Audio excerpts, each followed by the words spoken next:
네, 안녕하세요. 소곤돌이입니다. 오늘 이 시간에는 지하철 매니아가 추천하는 집값을 지켜주는 지하철 노선 탑3에 대해 알려드리도록 하겠습니다. 자, 우선 저는 이제 지하철을 굉장히 좋아합니다. 그래서 평상시에 지하철을 개통하게 되면 지하철 개통식은 무조건 참여하고요. 거의 웬만한 지하철 노선 다 타봤고요. 그만큼 지하철을 굉장히 사랑하는 지하철 덕후에 가깝다고 볼 수 있습니다. 그래서 지하철 매니아가 추천하는 과연 이제 부동산으로 연결했을 때 과연 어떤 노선이 괜찮나 소개해드리고자 하면, 저는 우선은 이제 다양한 노선들이 있는데 저는 숫자가 박힌 메인 노선들 중에 선정을 했습니다. 선정을 했고, 그다음에 개통 예정인 노선은 제외했고요. 지금 현재 다니고 있는 노선들로 선정을 했습니다. 1호선부터 9호선까지 숫자가 박힌 걸로만 선정을 했다는 점 참고를 해주셨으면 좋겠습니다. 자, 첫 번째로는 바로 2호선입니다. 2호선 중에서도 을지로 순환선이라고 해서 이 바깥 라인 말고 이 안쪽 라인 여기를 뜻하거든요. 이제 을지로 순환선을 첫 번째 강력 추천하는 바입니다. 2호선 순환선 같은 경우는 전통의 강호다. 그래서 우리나라 수도권 지하철 노선도에서 가장 중추 신경을 맡고 있습니다. 가장 가운데에서 계속 순환하는 이런 감성이 있습니다. 특히 이 2호선 같은 경우는 이제 을지로, 강남, 신촌, 그다음에 건대, 홍대 등 주요 번화가들을 끼고 있는 순환 노선이다.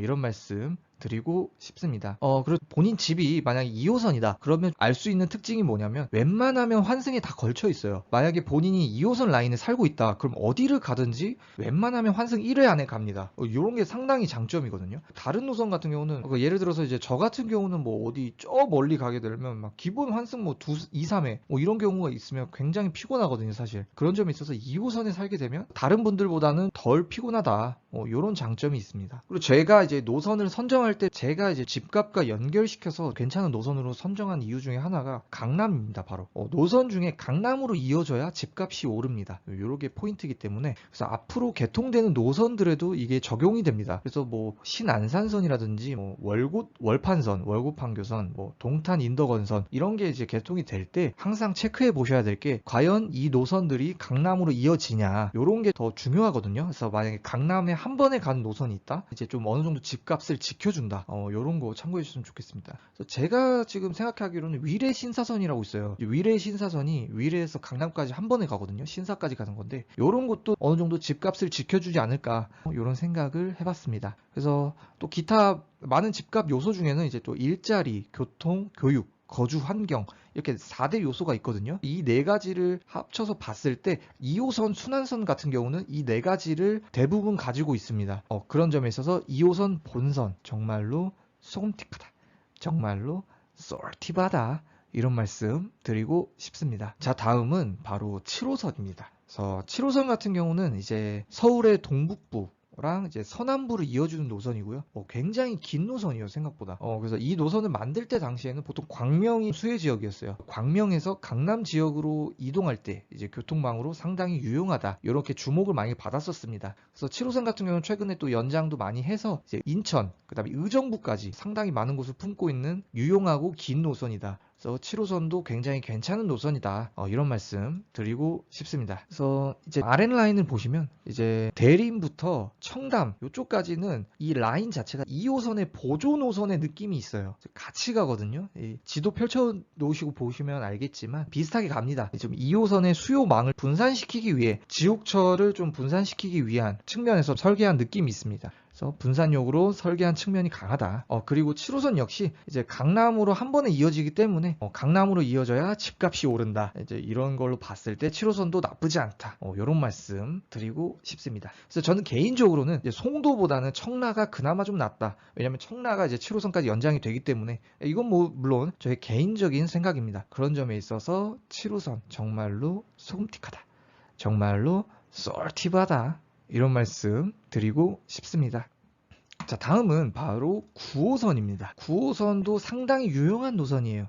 그래서 설명을 좀 드리고자 합니다. 9호선 같은 경우는 기본적으로는 이제 강서구, 서울의 강서구와 서울의 강동구를 운행합니다. 서쪽과 동쪽을 가로지르는 이런 형태를 가지고 있습니다. 특히 9호선 같은 경우는 올림픽대로, 이제 자동차로 이제 올림픽대로와 나란히 가는 이런 노선에 노선이거든요. 그래서 항상 막히는 올림픽대로의 교통체증을 분산하기 위해 만든 노선입니다. 그래서 한강을 끼고 있어요. 그래서 9호선 같은 경우는 이제 강북의 도심을 전혀 경유하지 않습니다. 강북 도심을 전혀 경유하지 않고 바로 한강을 끼고 달려갑니다. 그런 점에 있어서 추천하는 이유가 아무래도 한강뷰가 좀 비싸잖아요. 집값을 지켜주기 때문에 9호선 라인도 상당히 괜찮다. 이런 말씀 드리고 싶습니다. 9호선은 기본적으로는 이제 서울의 서쪽의 이동 수요를 강남까지 신속하게 수송한다. 게다가 9호선 또 급행이 있습니다. 급행은 이제 우리나라에 몇 개 없죠. 근데 9호선 급행 굉장히 유용합니다. 서쪽의 이제 교통의 중심이라고 하면 당산, 좀 대표적으로 당산 쪽이 있거든요. 그래서 당산역이 9호선에 또 있어요. 그래서 당산역 수요나 이런 데를 신속하게 나르고 있죠. 또 김포공항 쪽도 상당히 많은 분들이 타고 있죠. 네. 김포공항에서 고속터미널까지 급행이 29분 만에 갑니다. 이거 굉장히 유용해요.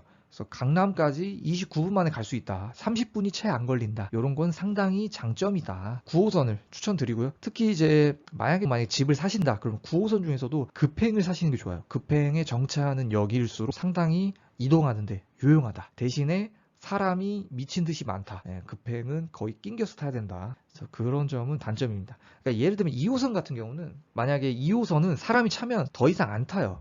다음 거 바로 타요. 왜냐면 전광판을 보시면 2호선은 뭐 1분에 한 대씩 와요. 진짜로 개빨라요. 2호선은 워낙 차량이 많기 때문에 사람들이 그게 큰 욕심이 없습니다. 그런데 9호선은 급행이 오고 일반행이 오고 이렇게 번갈아 가면서 오거든요. 그래서 사람들이 급행에 이제 좀 진심이에요.